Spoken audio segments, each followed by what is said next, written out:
I'm going to offer a few thoughts that I had myself about the question that Rose Darsaves asked about female atheists.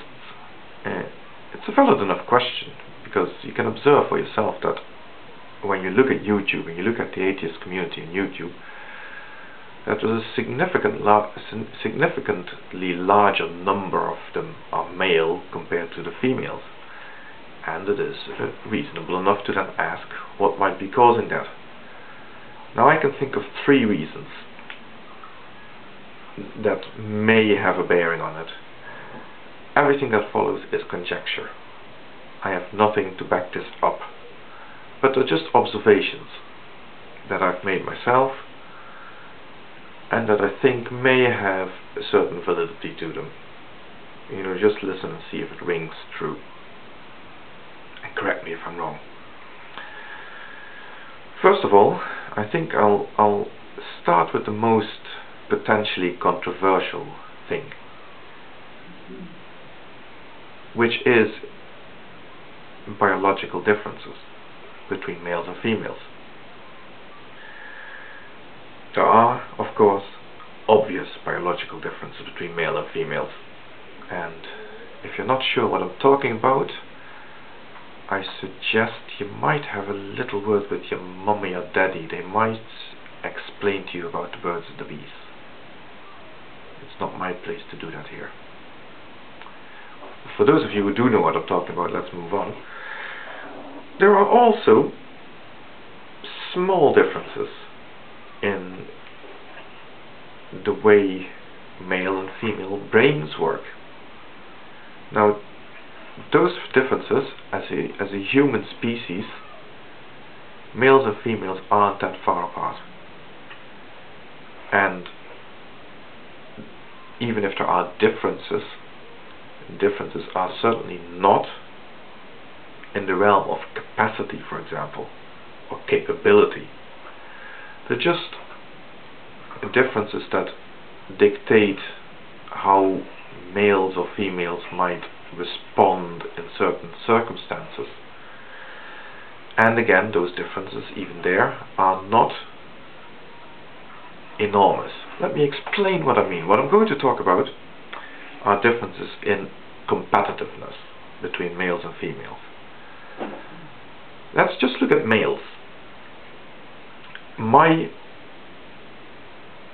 suggestion would be that if you were to plot out the distribution of competitiveness by whatever way it's scored between all the males in the population, you'd find a typical curve called a bell curve, covering the competitiveness of all the males. It starts very low down on the left hand side with a very small minority of males who are extremely uncompetitive. It then goes up in a typical bell curve to the average sort of competitiveness score, and then goes back down again in a typical bell curve until it slopes out in again a very small minority of males who are extremely competitive.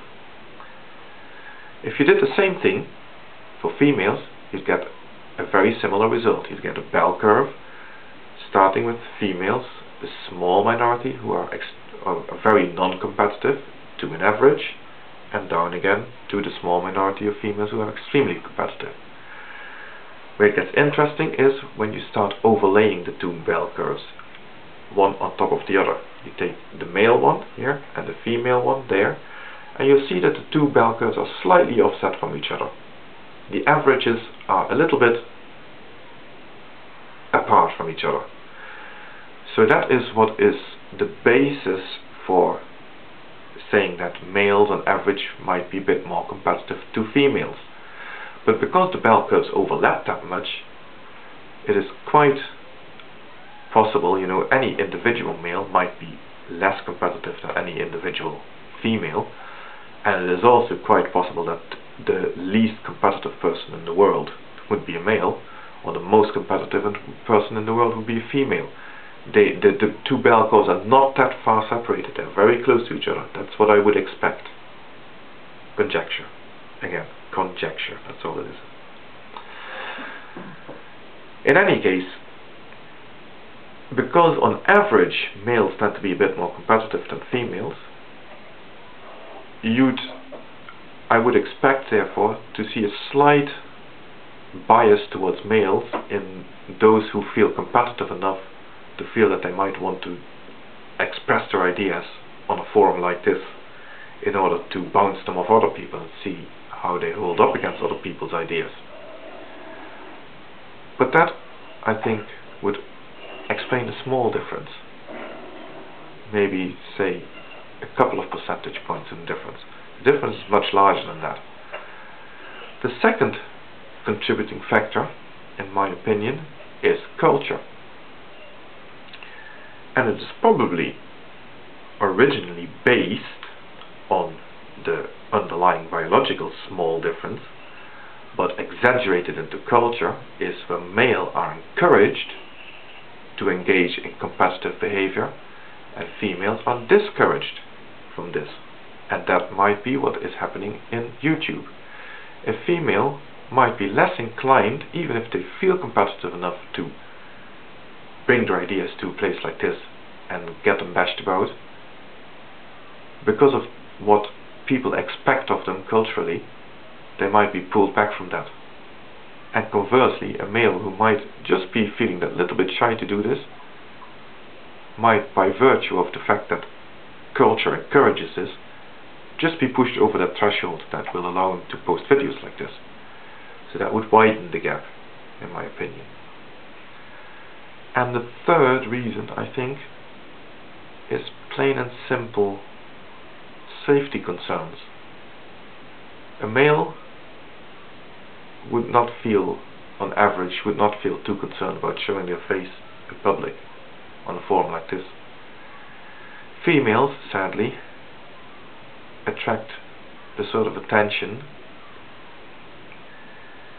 that males typically don't need to contend with when they show their face in public in a forum like this. And again, that might discourage a lot of people from participating here, even though they could. And that, I guess, widens the gap even further. I don't know whether I've covered all the possible causes and whether any of this is even valid, but let me know what you think about what I've just bounced around there. Thank you.